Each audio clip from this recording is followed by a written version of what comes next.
स्वागत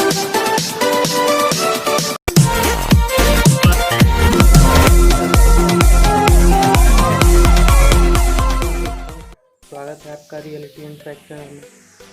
और आज इस वीडियो में हम लोग बात करेंगे ऐसे कुछ क्वेश्चन के बारे में जो हमारे दैनिक जीवन से जुड़ा हुआ है। सबसे पहला सवाल ये है कि आपने देखा होगा 4 व्हीलर या 2 व्हीलर जो गाड़ियाँ होती है उनके टायर जो होते हैं वो सिर्फ ब्लैक कलर के ही आपने देखे होंगे, उसके अलावा और कोई कलर का टायर नहीं होता है। तो क्या कारण होता है कि वो टायर सिर्फ ब्लैक ही होते हैं, उसके अलावा और कोई कलर नहीं होता। जब टायर बनता है तो उसमें कार्बन मिलाया जाता है ताकि टायर का जो ग्रिप है वो रोड से बना रहे, और कार्बन के कारण जो है वो रबड़ कम घिसता है। तो कार्बन ब्लैक कलर का होता है, इसी कारण से टायर का कलर जो है वो भी ब्लैक होता है। और दूसरा बात यह है कि टायर में कार्बन मिलने से फ़ायदा ये होता है कि उसका रबड़ जो है वो कम घिसता है। अगर हम किसी और कलर का टायर यूज़ करते हैं तो वो मान के चलिए कि 3000 किलोमीटर चलेगा, लेकिन उसके बजाय अगर जो हम लोग ब्लैक कलर का टायर यूज़ करते हैं तो वो लगभग 1 लाख किलोमीटर चलता है। तो इसीलिए वो टायर में कार्बन का यूज़ किया जाता है उसके लाइफ को इंक्रीज़ करने के लिए। दूसरा सवाल ये है कि सड़कें काली क्यों होती हैं। टायर क्या काला क्यों होता है ये आपको पता चल गया। अब जानते हैं कि सड़कें काली क्यों होती हैं। आपने जितने भी सड़कें देखी होंगी वो काली जरूर रहती है, लेकिन उनके बीच में सफ़ेद कलर का स्ट्रिप बनाया जाता है। तो सड़कें काली होने का कारण ये है कि जो उसमें डांबर यूज़ किया जाता है सड़क बनाने में वो प्राकृतिक रूप से काली होती है, इसलिए सड़क का रंग भी काला होता है। और दूसरा कारण ये है कि रात में जब हम लोग सड़क पे चलते हैं तो हमको अगर काला पे सफ़ेद कलर का स्ट्रिप जो बनाया हुआ है तो वो बहुत साफ दिखाई देता है, लेकिन उसके बनिस्बत अगर जो हम चाहें कि सफ़ेद रोड बना दें और उस पर ब्लैक कलर का स्ट्रिप बना दें तो वो स्ट्रिप अच्छे से दिखाई नहीं देता है। और रोड पे स्ट्रिप रहने में बहुत मदद मिलता है ताकि गाड़ियों को चलने में सुविधा हो। तो इसीलिए सड़कों को ब्लैक कलर में बनाया जाता है। डांबर भी प्राकृतिक रूप से ब्लैक कलर होता है, इसीलिए उसका सड़क का भी कलर ब्लैक होता है। अब आते हैं अगले सवाल पे कि बहुत से जगह पे आपने देखा होगा कि कहीं गाड़ियां जो हैं कुछ देशों में लेफ़्ट तरफ चलाई जाती हैं सड़कों पे, और कई देशों में गाड़ियां राइट तरफ चलाई जाती हैं। मीन्स कि उसका स्टीयरिंग जो है राइट तरफ रहता है, और इंडिया में जो गाड़ियां चलती हैं उसका स्टीयरिंग लेफ़्ट तरफ रहता है। तो ये प्रचलन जो है वो पहले से ही चला आता है, इसके पीछे इतिहास है।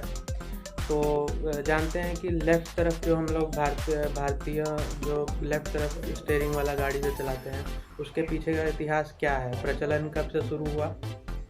तो जब पहले राजा में महाराजा थे तो सड़कों पे उस टाइम गाड़ी का तो डिस्कवरी नहीं हुआ था, तो वो घोड़ा पे चलते थे। और घोड़े पे चलने के साथ साथ सबका हम लोग का ज़्यादातर का जो आदत है 80% का आदत होता है कि हम अधिकतर काम अपने राइट हैंड से करते हैं। तो उनका तलवार भी जो रहता था वो राइट हैंड में रहता था, जिसके मदद से कि वो लेफ़्ट तरफ उनको खतरा कम रहता था, बल्कि राइट तरफ उनका हाथ भी तेज़ चलता था क्योंकि वो राइटी होते थे, और हमलावर भी जो ज़्यादातर लोग होते थे वो राइटी ही होते थे। तो इससे चलते उनको राइट हैंड से तलवार चलाने में सहूलियत होती थी, इसीलिए वो सड़क के लेफ़्ट तरफ चलते थे ताकि राइट तरफ अगर कोई दुश्मन आए तो उसको वो देख सके।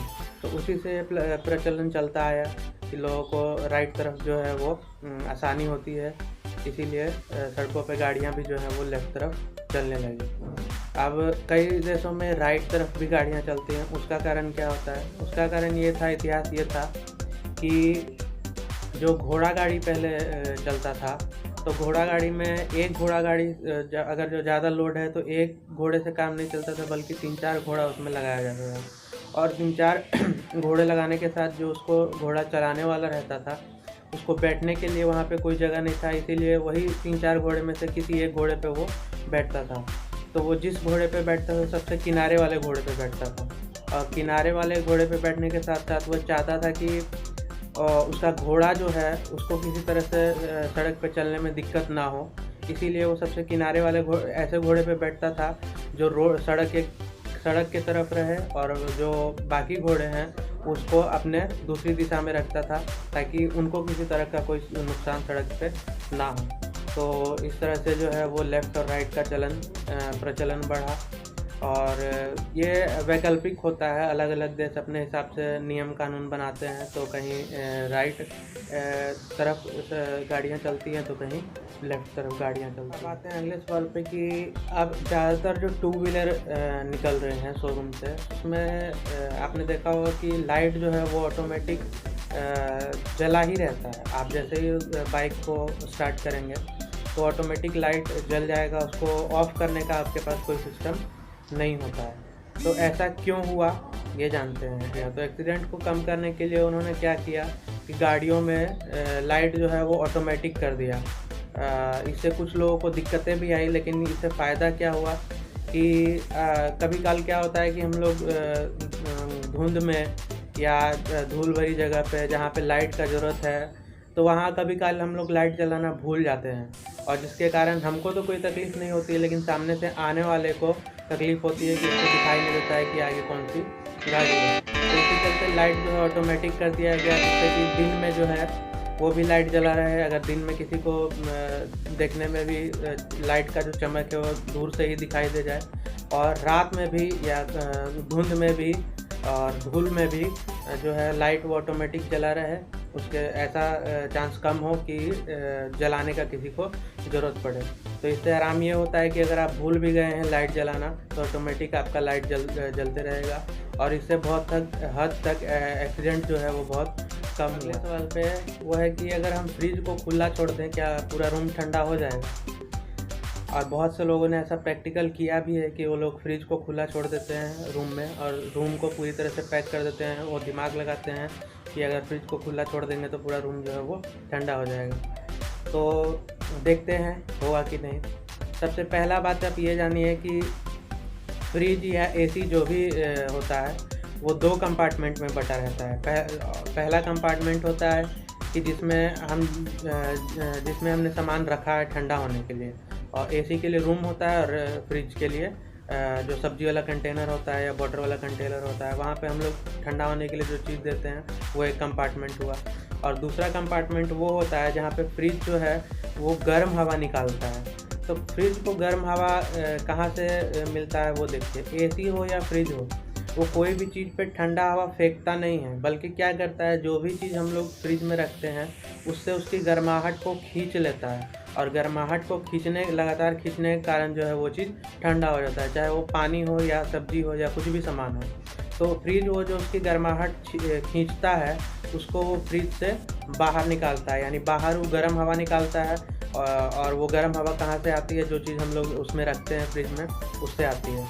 तो इससे आप समझ में आपको आ गया होगा कि जब हम लोग फ्रिज खोलेंगे तो उसका कैपेसिटी है कि वो रेफ्रिजरेटर तक के ही चीज़ों की गर्माहट को खींच सकता है, और रूम जो है वो बहुत बड़ा है और उसमें बहुत सारे सामान भी हैं। तो वो अगर जो गर्माहट खींचने की तो कोशिश करेगा ही, क्योंकि उसका काम है, लेकिन इतना ज़्यादा उसको प्रेशर देना पड़ेगा गर्माहट खींचने के लिए कि उतना वो प्रेशर झेल नहीं सकता है, ना ही उसका गर्माहट जो उतना बाहर निकल सकता है। या एक तरह से आप ये भी समझिए कि जितना वो चीज़ को ठंडा करता है उतना गर्माहट पीछे छोड़ता भी है।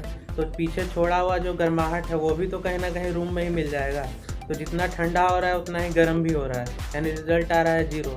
तो इससे पता चलता है कि अगर हम खोल भी देते हैं और पूरी तरह से रूम पैक भी कर देते हैं तो रूम जो है वो ठंडा होने वाला नहीं है, क्योंकि जितना उसका कैपेसिटी है उतना ही वो ठंडा चीज़ कर सकता है और उतना ही गर्म हवा पीछे छोड़ सकता है। धन्यवाद।